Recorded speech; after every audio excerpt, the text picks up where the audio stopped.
Oh, Oke. Oke ya. Jadi yang kita ngomong ini Alkitab, gak usah ngomong yang lain ya. Kalau belajar nanti kalian capek, udah capek kan? Belajar firman tuh enak loh. Oke, Bible. Basic instructions before leaving earth. Bible basic instruction before leaving earth. Dasar petunjuk sebelum meninggalkan bumi. Oke, good. Kenapa kita jadi murid?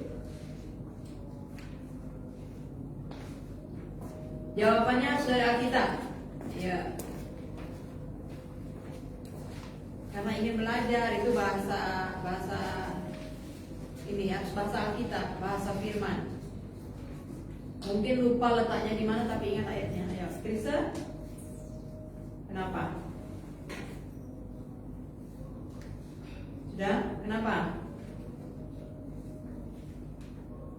Lama sekali jawabnya. Kak Meta? Hah? Untuk memberitakan firman Tuhan. Dia? Kenapa? Oke. Kalau lupa, kita buka lagi Alkitab. Kenapa kita jadi murid? Gak ingat? 3, 2, 1. Ya. Kita harus jawab sesuai firman ya. Firman itu kan ada di dalam Bible. Oke, 2 Matius 28, 23, Matius 28. Ayatnya yang ke 19, 23.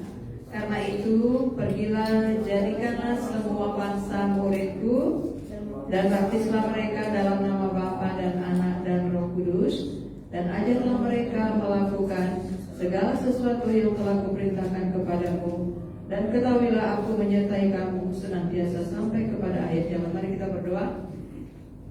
Thank you Lord Jesus, you are the word of God. Engkau adalah firman. Before you create everything, you alone in there, Father, Son, Holy Spirit. You are the God, you are the one who preach and who teach us. Thank you, Father. Give us the wisdom and revelation and Holy Spirit for us to do the word of God. Holy Spirit, guide and lead us. Thank you, Father. We pray in Jesus Christ's name. Amen. Oke. Dan apa jawabannya jadi? Kenapa kita harus jadi murid? Karena perintah. Ya, perintah. Oke. Yo, kamu harus jadi anak yang baik, itu perintah Bapak. Kameta, kamu harus jadi anak yang jadi teladan karena kau yang besar. Kau harus jadi anak yang rajin beribadah, itu perintah. Perintah orang tua ya. Ini perintah Bapa di surga untuk kita. Kenapa kita harus jadi murid? Why we must become disciple? Because Krisa? Because commandment. Karena perintah Tuhan. Jadikan semua bangsamu murid Tuhan Yesus. Tugas kita ya itu. Tapi sebelumnya kita dulu yang harus jadi murid. Ya. Oke, di sini dikatakan kita harus pergi, kita harus jadikan semua bangsa murid. Jadi dan baptis mereka dalam nama Bapa dan Anak dan Roh Kudus. Berarti sebelum dibaptis harus dimuridkan dahulu. Sebelum dibaptis harus diajar, dimuridkan dahulu. Harus jadi murid dulu. Terus setelah dibaptis Kisah Rasul 2 semuanya juga dimuridkan lagi untuk jadi jemaat. Ya. Kalau ini sebelum dibaptis dia harus dimuridkan untuk menjadi anggota jemaat. Kalau udah jadi jemaat, mereka akan langsung dimuridkan untuk menjadi murid Tuhan Yesus. Ya, setelah dimuridkan baru diajar. Ya, makanya kita harus inner healing dulu supaya kita bisa diajar. Oke. Jadi kalau sekarang ini kalian bisa ibadah, banyak yang setelah tamat SMA nggak bisa ibadah ya, sayang ya, sayang. Kalau benih itu ditanam dibiarin saja, jadi apa dia Bang Gion, Kak Meta? Kalau kau tanam benih itu, nggak kau siram, nggak kau pupuk, bisa apa benihnya? Hah? Mati. Benih firman Tuhan kalau kita tidak pelihara, kita tidak kasih air, kita tidak kasih pupuk tanah itu, maka benih itu akan mati, tidak bertumbuh. Ya, begitu ya. Kalau nanti tinggalkan gereja, tinggalkan lagi. Kalau kalian mau lagi, kalian harus ulang lagi dari awal untuk menanam kembali, kan udah mati. Jadi supaya nanti ada buah harus apa lagi? Harus gali tanah lagi, harus tanam benih ulang, dan harus dirawat, begitu ya. Nanti lemah lagi, mati lagi, ulang lagi. Mau ulang-ulang atau terus-terus saja sampai cepat jadi buah? Kalian pilih apa? Cepat jadi buah ya. Ya, begitu ya. Oke. Jadi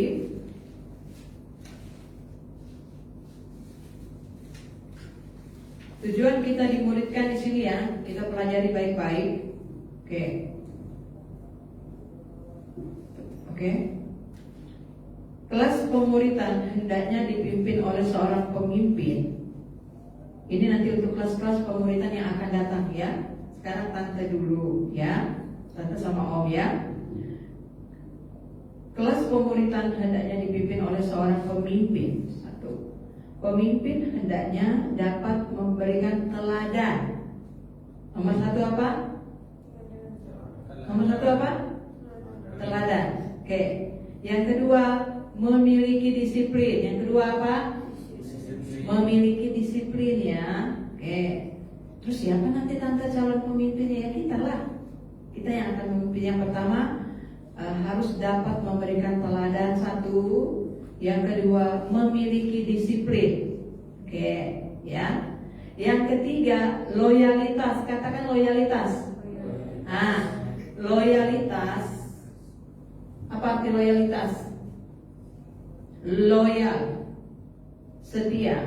Oke, malam ini kalian datang, berarti kalian loyal. Yang tidak datang berarti tidak loyal, gitu ya. Padahal ini hari libur. Kalau kemarin alasan sekolah kuliah, ya, berarti tidak loyal. Terus integritas, katakan integritas. Integritas itu jujur ya, dapat dipercaya, itu integritas. Ya ini persyaratannya banyak loh teman-teman. Baru mengkoordinir, dapat mengatur, ya. Setelah itu berperan fungsional, berfungsi ya, berfungsi. Baru motivator, katakan motivator. Ayo, ya semangat setiap Sabtu datang ya, semangat ya Kak Menta, Kak Dion, itu motivator, ya. Dan mau maju untuk Tuhan, katakan mau maju untuk Tuhan. Ya, jadi kalau dia tidak lebih rajin dari kalian, dia tidak bisa menjadi teladan. Biarpun dia udah pendeta, pengkhotbah, WL, pemain musik, tidak bisa ya. Harus memenuhi standar. Katakan memenuhi standar. Yang pertama dia harus teladan.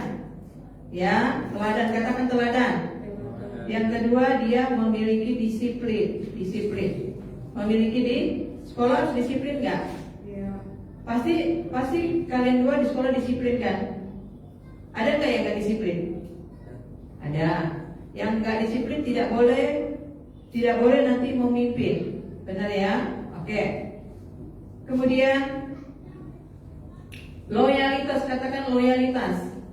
Ya, loyalitas itu dia setia gitu. Ya. Contohnya ini Sabtu.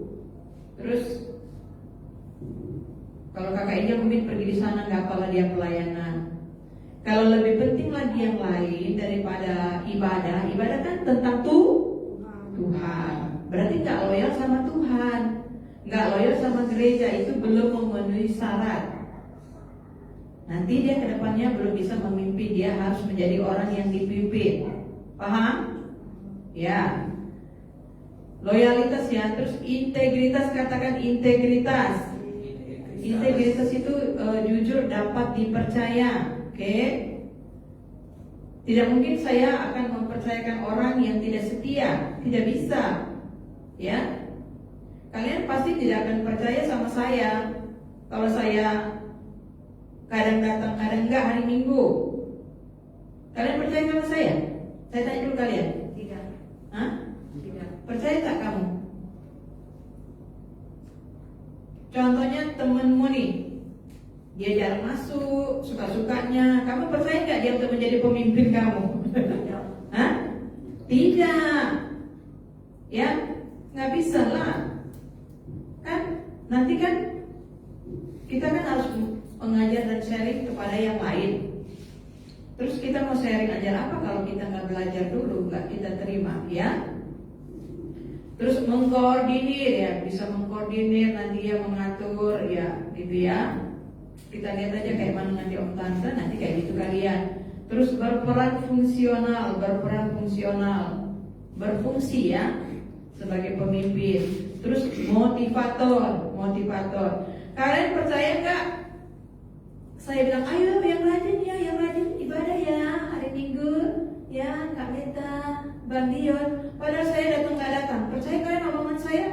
Tidak. Enggak, itu namanya nggak ada integritas. Pembohong. Karena kalian lihat dari bukti fisik, begitu ya. Oke, jadi ini kriterianya ya. Jadi nanti kalau tidak ada memenuhi standar, 1 teladan, 2 memiliki disiplin, 3 loyalitas, 4 integritas, kemudian 5 bisa mengkoordinir, mengatur, memimpin, kemudian ke-6 berperan fungsional, dan ke-7 motivator, dia nanti belum bisa menjadi pemimpin.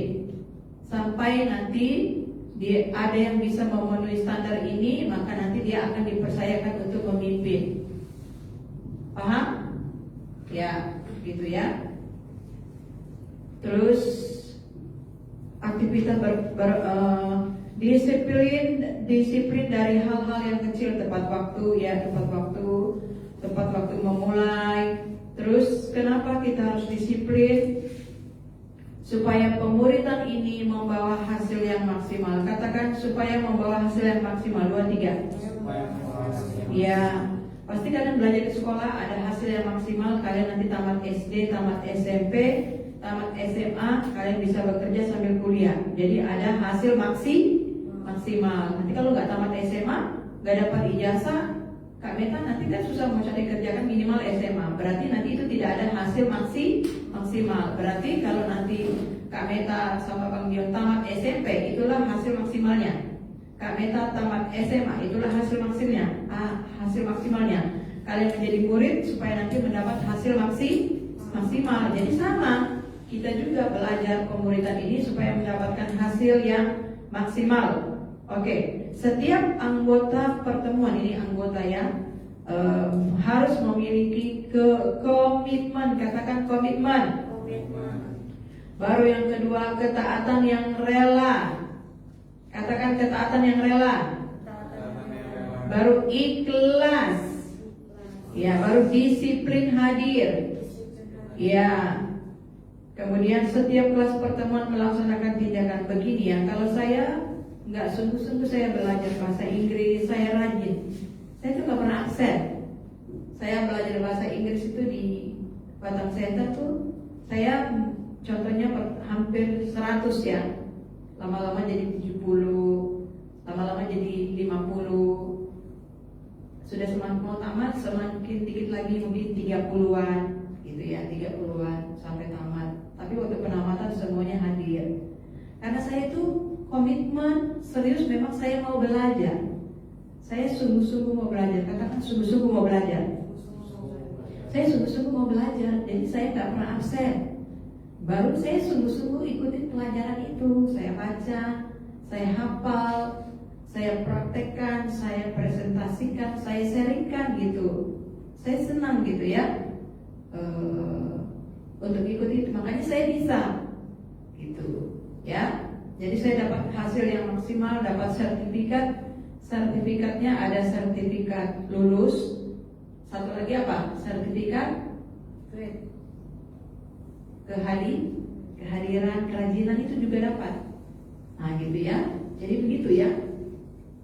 Jadi kalau kita nggak komitmen konsisten, kita nggak dapat hasil yang maksimal. Ya, kita harus sungguh-sungguh tekun. Ya. Oke, coba kita baca 2 Timotius 3 ya. Oke, sekarang kita buka 2 Timotius 3. Ya, si Timotius ini, dia ini dengan tekun rajin belajar dan mau diajar. Ini bagus ya. Makanya dia besar itu menjadi pengajar. Ya, gurunya si Rasul Paulus, gitu ya. Oke, coba kita buka 2 Timotius 3.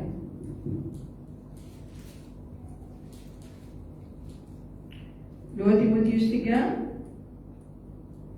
Ya, ayat 15. Oke, kita baca sama. Coba si Dion dulu baca 2 Timotius 3 ayat yang ke-15.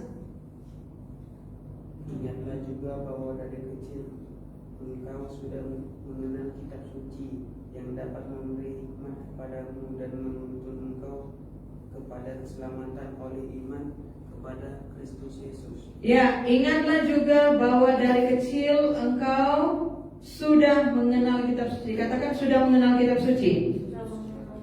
Ya, dia dari kecil ini sudah mengenal kitab suci ya.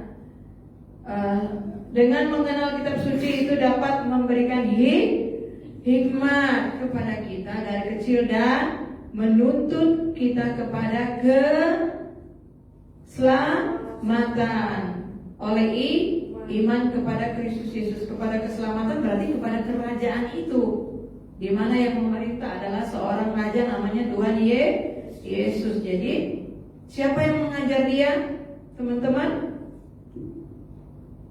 Siapa yang mengajar Timotius? Krisa yang mengajar Timotius? Lois dan Judika ya. Jadi dari kecil Timotius ini sudah diajar oleh mamanya.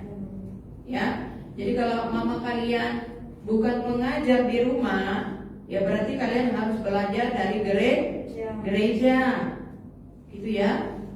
Kalau mama di rumah tidak mengajar anaknya, makanya anaknya harus belajar kepada gereja, kepada guru-guru di gereja. Nanti kan bahaya karena ini dia telah mengenal kitab suci dari kecil. Oke, ya. Jadi ini sangat penting. Setelah dia dewasa, dia ikut KKR, dia diberitakan Injil oleh Rasul Paulus. Kemudian dia menjadi murid Rasul Paulus. Awalnya dia menjadi murid mamanya dari kecil sampai besar. Ya, gitu ya.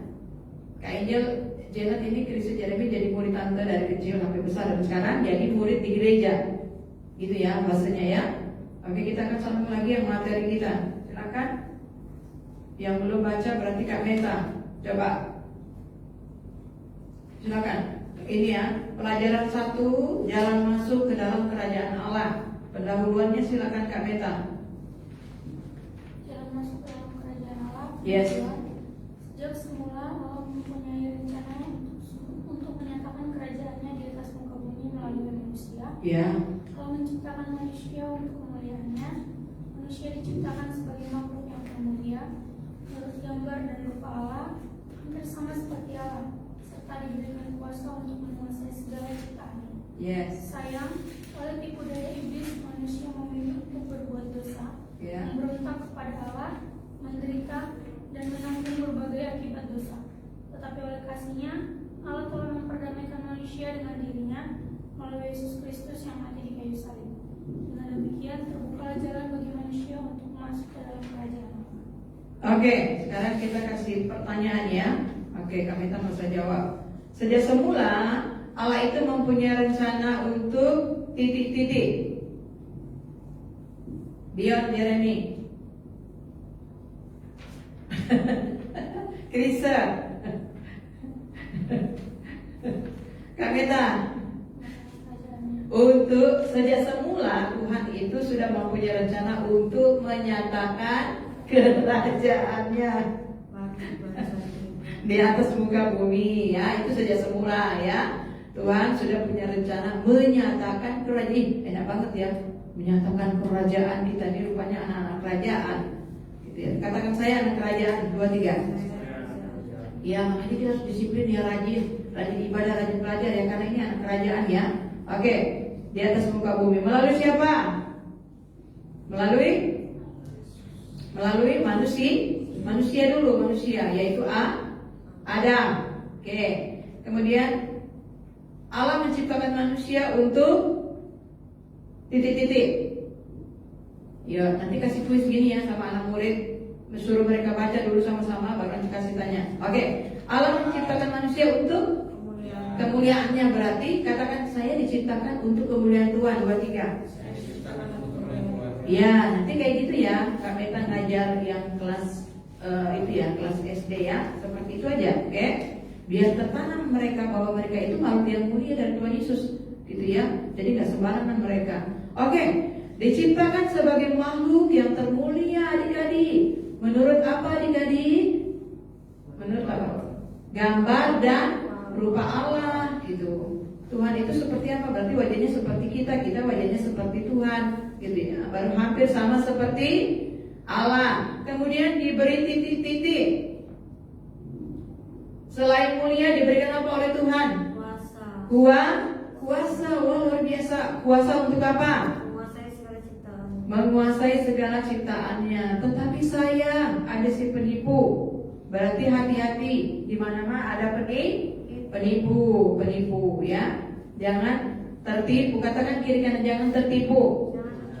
Kalau ada nanti yang ngajar ngomong tidak sama dengan firman Tuhan, berarti dia iblis yang masuk di dalam ular atau yang masuk di dalam seseorang. Hati-hati ya, karena dia akan membuat kita jatuh di dalam dosa, terus memberontak kepada Allah, menderita. Kalau kita memilih berbuat dosa, berarti kita memberontak. Nanti hasilnya menderita, terus menanggung akibat dosa. Makanya hati-hati. Ini yang paling saya senangnya. Oke, kita baca sama-sama 2, 3. Coba teman-teman baca semuanya dari kata tetapi. 2, 3. Tetapi oleh kasih-Nya Allah telah memperdamaikan manusia dengan dirinya melalui Yesus Kristus yang mati di kayu salib. Dengan demikian terbukalah jalan bagi manusia untuk masuk ke dalam kerajaan Allah. Berarti Tuhan Yesus sudah memperdamaikan kita dengan dirinya. Berarti Yesus marah menghukum kita atau mengasihi kita? Mengampuni, ya. Dia sudah memperdamaikan kita dengan dirinya. Bapa sudah memperdamaikan kita dengan dirinya melalui anaknya Yesus Kristus, melalui kematian di kayu salib. Dengan kematian Yesus di kayu salib, maka terbukalah jalan bagi manusia untuk masuk dalam kerajaan Allah. Jadi kalau ditanya kenapa Tuhan mau mati, apa jawabmu, Dion? Apa? Kenapa Tuhan mau mati? Jeremy? Krisa? Ya, kenapa dia mati? Kalau ditanya kenapa, katanya dia Tuhan, kenapa dia mati? Ya, di sini ada loh. Dengan kematiannya terbukalah jalan manusia untuk masuk dalam kerajaan Allah. Ya, dia mati supaya terbukalah jalan untuk manusia kembali kepada kerajaan Allah. Kalau kau percaya terima Yesus, dia yang bisa bawa Anda pulang ke surga ya. Jadi kalau ditanya kenapa Tuhan orang Kristen mati, dia mati menggantikan kita. Dengan kematiannya itu dia memperdamaikan dosa kita dengan Allah. Kemudian dengan kematiannya dia membuka jalan bagi kita manusia untuk masuk dalam kerajaan surga. Oke. Terus Kametan. Kerajaan Allah. Kerajaan Allah. Kerajaan Allah sering juga disebut sebagai kerajaan surga, kerajaan terang atau kerajaan Tuhan Yesus Kristus. Dalam kerajaan ini Allah sendiri yang menjadi raja. Sifat dan kepribadian Allah tercermin dalam kerajaan ini. Ya. Tuhan akan menjadi apa isinya itu? Tuhan akan menjadi satu. Tuhan akan menjadi raja atas seluruh bumi. Kita udah baca ya. Yang kedua, kerajaan Allah terjadi, Matius 6 ayat 10, kerajaan Allah terjadi di bumi seperti di surga. Oke, kita harus doakan ini ya, supaya yang terjadi dalam hidup kita, rumah kita, jalan di mana kita berada, sekolah, gereja, tempat tinggal, itu terjadi sesuai kehendak kerajaan Allah, ya, supaya bukan yang celaka tapi yang baik, ya. Kemudian yang ketiga, kerajaan Allah bukan soal makanan dan minuman, tetapi soal kebenaran, damai sejahtera, sukacita oleh Roh Kudus, ya. Ini diberikan kepada orang-orang yang cinta Tuhan, yang cinta ibadah, ya. Kalau dia cuma kaya, artis terkenal, cuma jadi artis saja, dia nggak akan ada damai. Jangan ditipu iblis, ya. Oh, dia kaya, artis terkenal, banyak yang memuja, banyak uangnya. Kenapa banyak artisnya bunuh diri? Ayo. Karena tidak ada damai. Kenapa dia nggak punya damai? Kita punya, karena kita cari Tuhan Yesus. Kalau kita cari Tuhan Yesus kasih kita satu kebenaran. Yang kedua, sukacita atau damai sejahtera. Sukacita itu dari siapa? Oleh Roh Kudus, ya. Jadi bukan dari mama bapak kita. Makanya kita disuruh cari Tuhan di gereja, karena hanya Tuhan Yesus yang bisa kasih kita kebenaran, damai sejahtera, sukacita, karena itu dari Roh Kudus, ya. Ayat yang keempat, nomor 4, Tuhan Yesus menyatakan kepada kita untuk mencari dahulu kerajaan Allah dan kebenarannya. Apa akibat kalau kita mencari hal itu terlebih dahulu? Ia akan ditambahkan. Iya. Oke. Coba pada sini kan bagian A udah selesai. Coba kamu. Sekarang kamu preaching. Coba. Bisa? Kamu Kristen? Kesimpulannya. Oke. Jadi ini kan ya, pelajaran 1 itu jalan masuk ke dalam kerajaan Allah. Yang A itu kerajaan Allah. Yang B rancangan Allah atas manusia. Yang C pemberontakan iblis. Yang D manusia jatuh ke dalam dosa. Yang E akibat dosa. Yang F kesia-siaan usaha manusia. Baru yang G Yesus satu-satunya jalan ke dalam kerajaan Allah. Ini nanti kita harus hafal, nanti kita harus bisa preach. Sekarang coba kamu dulu preaching bagian A, kerajaan Allah. 1, 2, 3, 4. Oke, silakan Abang Kristen.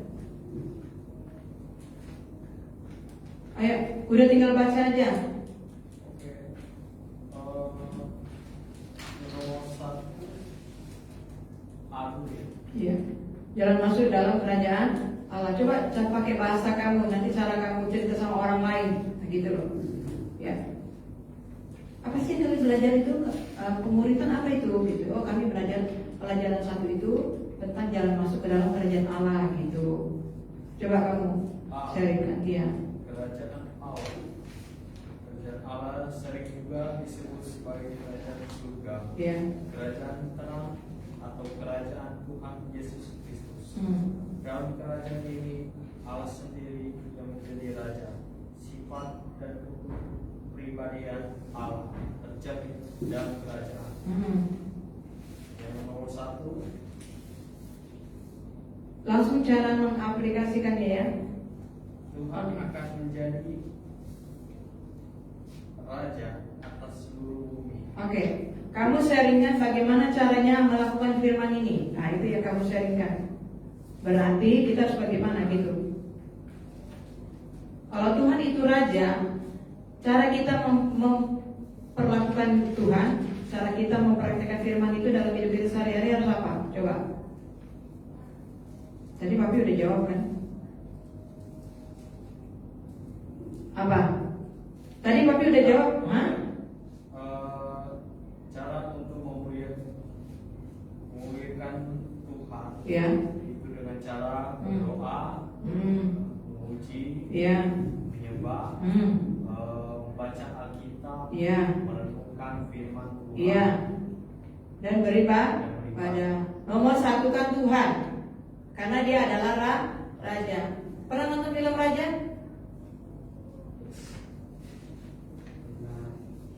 Pernah nonton film Raja? Bisa dilawan dia? Tidak. Tidak. Siapa berani lawan akan dibunuh oleh pengawal. Oke. Karena Tuhan itu raja. Waktu si malaikat Lucifer itu sombong memberontak, siapa yang melawan mereka? Pangeran Tuhan Yesus, itu malaikat Gabriel, malaikat Mikael, kerub. Kalau kerub itu dia lebih powerful. Malaikat kerub itu yang ada di tahta Allah itu, yang sangat besar itu malaikat kerub ya. Itu mengerikan itu. Ya, kekuasaannya luar biasa. Itu malaikat kerub. Ya. Oke, sekarang coba kalian sharing cara memperlakukan Yesus sebagai raja, apalagi Kak Meta dan Kak Indah, ya coba.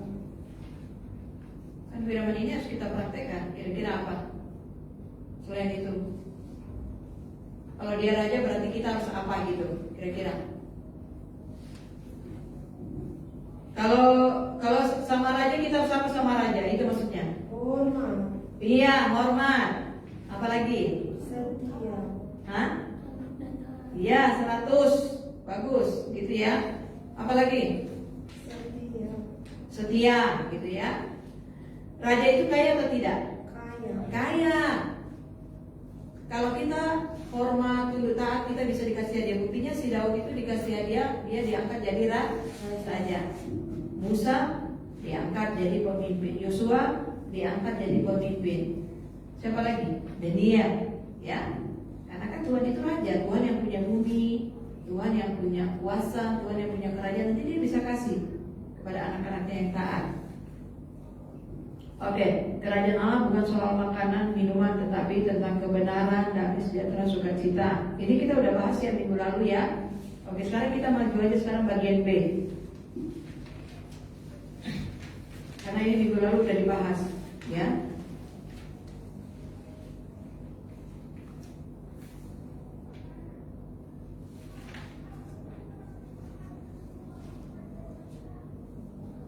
Tapi kan kali ini kan sudah Penny kemarin saya tanya dia jawab loh.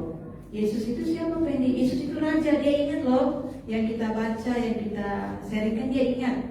Meskipun Bang Penny itu dia berkebutuhan khusus, tapi dia tidak bisa membaca, tidak bisa menulis, tapi firman Tuhan itu dia dengar dan dia ingat. Tersimpan di memorinya dan di hatinya ya, luar biasa. Kalau ternyata kita tahu Yesus itu raja, kita harus hormat, tunduk dan taat. Tapi banyak orang Kristen di dalam gereja pun, apalagi di luar gereja, tidak hormat kepada Yesus, ya, tidak hormat kepada Yesus, tidak menghormati dia, memperlakukan dia sebagai raja. Banyak ya, gitu. Nanti kan nggak bisa masuk dalam kerajaannya. Oke, mari buka Alkitab Yesaya 43 ayat 7. Oke, siap-siap ya. Dion nomor 1, Kak Meta nomor 2, Kak Enji Mazmur 8 ayat 5 dan 6, Krisa Mazmur 8 ayat 7 ya. Masing-masing dapat satu-satu ayat ya. Jadi nanti kayak gitu kalian ajar komsa kalian. Jadi semangat mereka buka Alkitab. Mereka semuanya jadi adik-adik kecil Timotius kecil kalian. Sekarang kalian jadi Timotiusnya tante. Nanti mereka jadi Timotius kecilnya kalian. Gitu. Dari Bang Dion dulu akan buka Yesaya 4 ayat 3.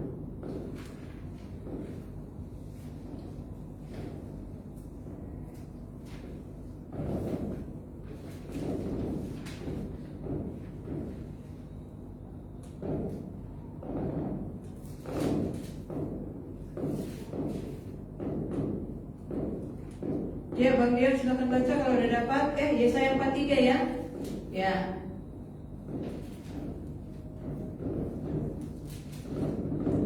Bisa Abang baca? Abang Dion baca Yesaya 43 ayat 7. Ya, silakan. Yesaya 43 ayat 7. Iya. Semua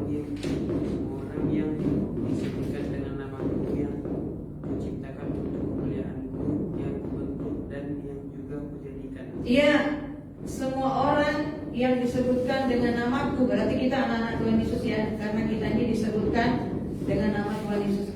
Yang kuciptakan, Tuhan Yesus ciptakan untuk kemuliaanku. Ternyata kita ini diciptakan untuk kemuliaan Tuhan. Katakan, saya diciptakan untuk kemuliaan Tuhan. 2, 3. Iya, jadi kita adik-adik ya gitu nanti ajarnya ya. Kita ini diciptakan untuk kemuliaan Tuhan ya. Anak raja ya, bukan untuk jadi anak nakal. Next Kak Meta, oke, Jeremy ya. Oh yang mana? Nggak ada dia. Oh iya. Oke Kak Meta silakan.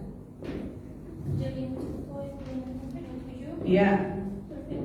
Berfirman Allah, baiklah kita menjadikan manusia menurut gambar dan rupa kita, supaya mereka berkuasa atas ikan-ikan di laut dan burung-burung di udara, dan di atas dan atas ternak dan atas seluruh bumi dan atas segala binatang melata yang merayap di bumi. Maka Allah menciptakan manusia itu menurut gambarnya, menurut gambar Allah diciptakannya dia, laki-laki dan perempuan diciptakannya mereka. Yes. Berarti Allah menciptakan manusia menurut gambar dan rupa Allah. Oke. Jangan dulu isi ya, biar kita harus baca aja dulu nanti ya Kak Indi. Mazmur 8 ayat 5-6 demikian firman Tuhan.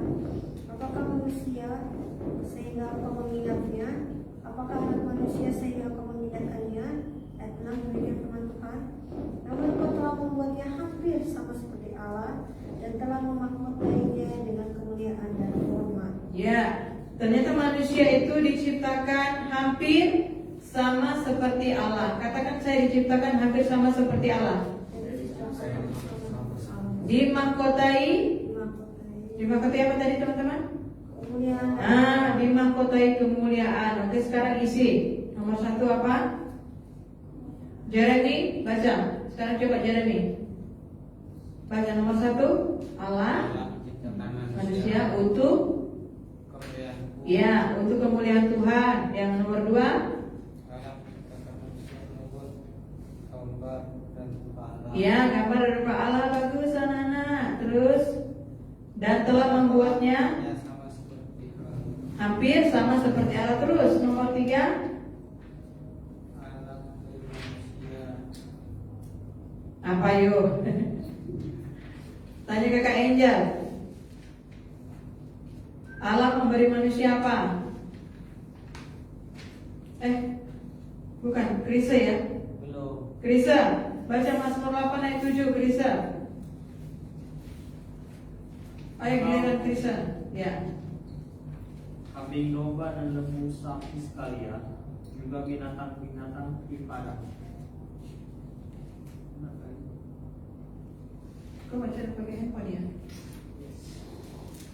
Coba jari baca.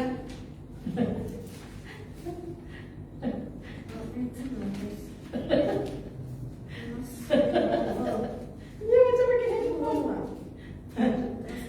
Ya kan? Allah. Ya, jari baca. Mazmur 8 ayat 7. Kok kambing-kambing? Kau membuat dia berkuasa atas Ya. kekuatan tanganmu, segala-galanya telah kau letakkan di bawah kakinya. Ya, Allah memberi manusia apa? Kuasa. Benar, sama juga kayak yang dibaca Meta tuh. Di Kejadian sama Mazmur sama kan?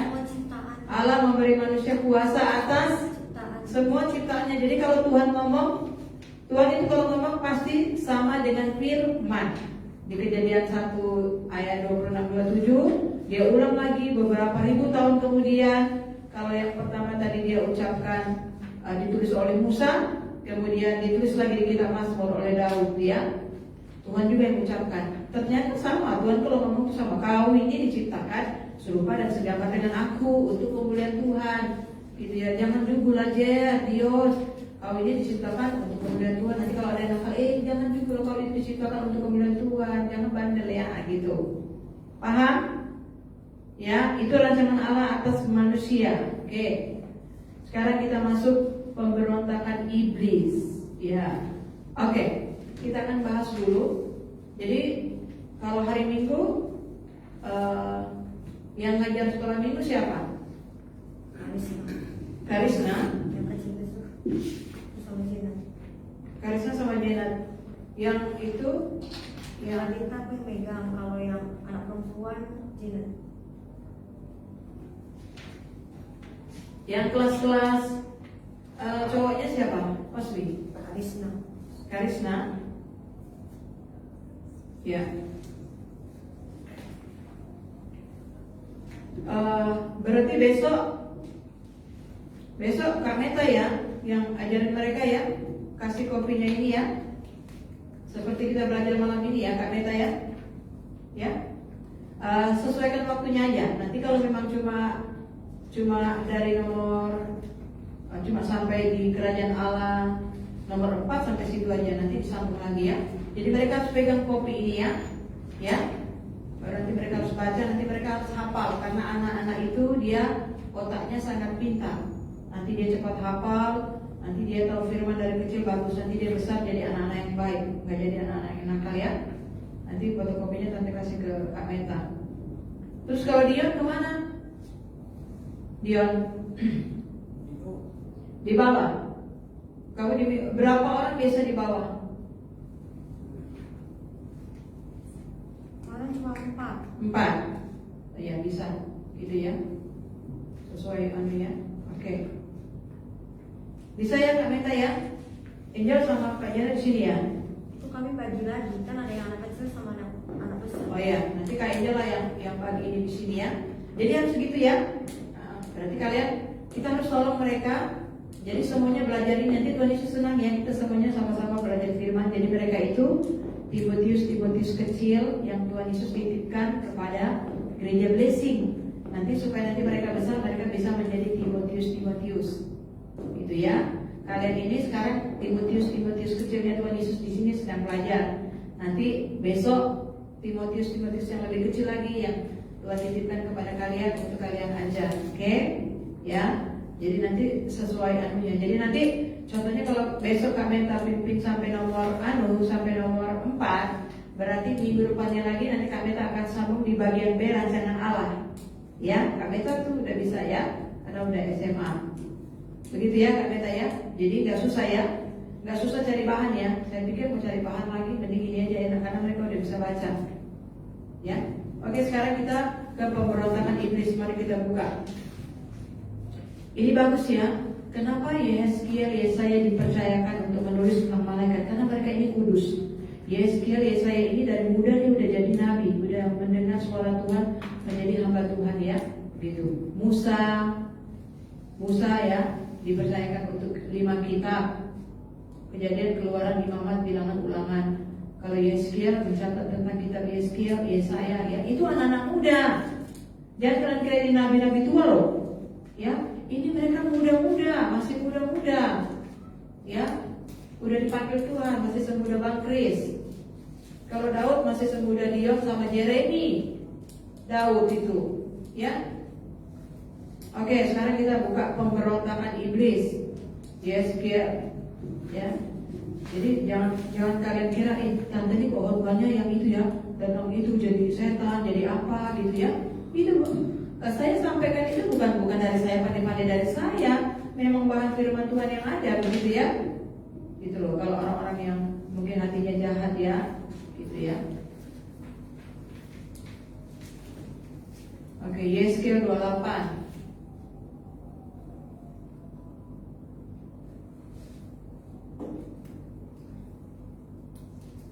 Siapa udah dapat? Baca dulu.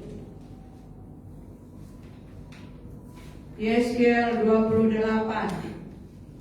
Oke, saya tanya dulu sama Dion. Di sini waktu ini coba kita baca dulu, nanti mau tanya dulu si Dion. Kita harus tanya dulu pada itu berarti kan ya. Oke, Yeskiel 28. Ayat yang keberapa teman-teman? 11, 15. Judulnya pemberontakan iblis ya. Oke, bagaimana firman Tuhan berkata? Yeskiel 28, kita cari ayatnya yang ke-11 sampai 15. Nanti Dion besok bantu temannya yang lambat buka Alkitab, kamu yang tolong bantu teman-teman. Ya. Kamu gak buka gak apa-apa, nanti kamu bantu kiri kanan teman-teman itu untuk buka Alkitab ya Dion ya. Ya, karena kamu udah baca. Jadi kamu tinggal bantu, kiri kau bantu dulu, kanan kau bantu dia buka. Oke. ayat 11 sampai 15. 2-3. Nyanyian ratapan mengenai Raja Tirus. Lalu datanglah firman Tuhan kepadaku, hai anak manusia, ucapkanlah suatu ratapan mengenai Raja Tirus dan katakanlah kepadanya, beginilah firman Tuhan Allah, gambar dari kesempurnaan engkau, penuh hikmat dan maha indah. Berarti kita hanya baca sampai ayatnya yang ke-15. Oke. 23. Engkau di taman Eden, yaitu taman Allah, penuh segala batu permata yang berharga, yaspis merah, krisolit dan yaspis hijau, permata pirus, kirisopras dan nefrit, lazarut, pagudara dan malakit. Tempat tatahannya diperbuat dari emas dan disediakan pada hari penciptaan. Wah, tata kursinya dari emas ya. Waktu hari penciptaan, wah kaya banget. Pakaiannya itu penuh dengan berlian ya. Tuhan itu glamor loh teman-teman ya. Baru ayat 14. Kuberikan tempatmu dekat kerub yang berjaga, di gunung kudus Allah engkau berada, dan berjalan-jalan di tengah batu-batu yang bercahaya-cahaya. Engkau tak bercela di dalam tingkah lakumu sejak hari penciptaanmu sampai terdapat kecurangan padamu. Oke. Siapa tahu isinya ini? Bernama titik-titik.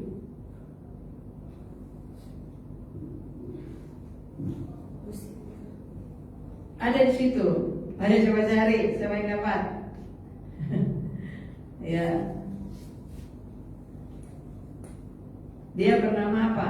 Waktu kalian baca tadi 28 ayat 11-15. Dia dikatakan Raja Tirus. Ya. Oke. Satu lagi. Oke.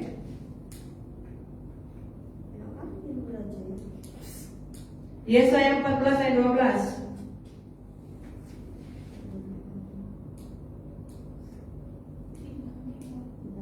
Ya.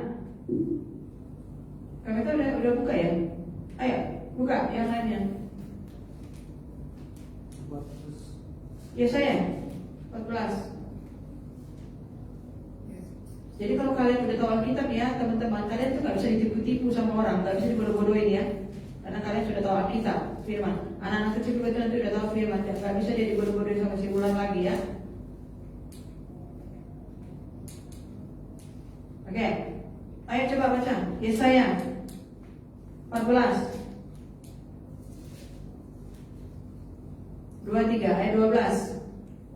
Wah, engkau sudah jatuh dari langit, hai bintang timur, putra fajar. Engkau sudah dipecahkan dan jatuh ke bumi, hal yang mengalahkan bangsa-bangsa.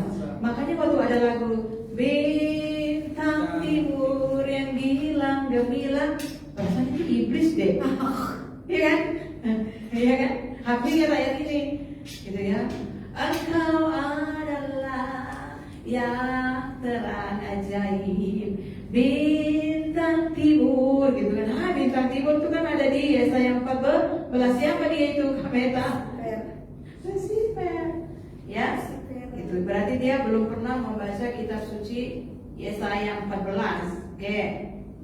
Terus kita buka lagi Yesaya 14 ayat 13 sampai 14. Oke, 23. Engkau yang tadinya berkata dalam hatimu, aku hendak naik ke langit, aku hendak mendirikan tahtaku mengatasi bintang-bintang Allah, dan aku hendak duduk di atas bukit perjamuan jauh di sebelah utara. Pertemuan ya. Aku hendak naik mengatasi ketinggian awan-awan, hendak menyamai yang maha tinggi. Ya, kita bahas nih ya. Dia berdosa mulai dari mana? Apa dosanya? Dimulai dari dari sombong. Dimulai dari hati. Rencana ya. Tadinya dia berkata dalam hati, ternyata waktu dia ngomong dalam hatinya sudah langsung itu buang. Bukan. Waktu dia ngomong dalam hati sudah langsung ditulis, sudah langsung tulis sama Tuhan di bukunya Tuhan. Baru Tuhan suruh Yesaya tulis. Jadi kalian sekarang ngomong apa di hati itu sudah ditulis sama Tuhan. Itu ya Tuhan ya. Kan engkau yang tadinya berkata kan ini dituliskan. Berarti sebelum Yesaya nulis, siapa Tuhan nulis di surga? Tuhan udah nulis. Tuhan itu penulis kok. Ya. Kan dia guru. Makanya Yesus di bukunya dulu. Jadi waktu dia ngomong si Lucifer ini dia nggak tahu bahwa omongan dia di dalam hati itu sudah ditulis oleh Tuhan. Dia nggak tahu itu, ya. Dia nggak tahu bahwa Tuhan Maha tahu. Jadi kita ini di mata Tuhan ini kita ini kayak kaca tembus pandang. Dia juga kaca tembus pandang. Jadi langsung tahu, oh dalam hati rupanya kau mau naik ke langit. Tuhan diam aja. Tapi dia tulis. Oke. Kemudian apalagi? Aku hendak mendirikan tahtaku. Oh, kau mau dirikan tahtamu, kau mau jadi raja seperti aku, kau mau ambil tempatku. Ditulis Tuhan. Aku mau mengatasi bintang-bintang Allah. Aku mau jadi pemimpin. Aku mau jadi hebat. Oh, kau mau jadi pemimpin kayak aku, gitu ya? Mau nyaingi aku. Udah dicatat. Baru aku hendak duduk di atas bukit pertemuan. Oh, kau mau jadi presiden. Kau mau jadi presiden, memimpin rapat pertemuan. Yang biasanya aku yang pimpin, udah dicatat Tuhan, ya, jauh di sebelah utara. Terus aku hendak naik mengatasi ketinggian awan-awan. Oh, kau mau naik sampai ke tempat tahtaku yang paling tinggi. Baru hendak menyamai yang maha tinggi. Berarti dia mau lensarkan Tuhan Yesus yang adalah Raja. Oh, itu langsung dicatat Tuhan di buku, gitu ya.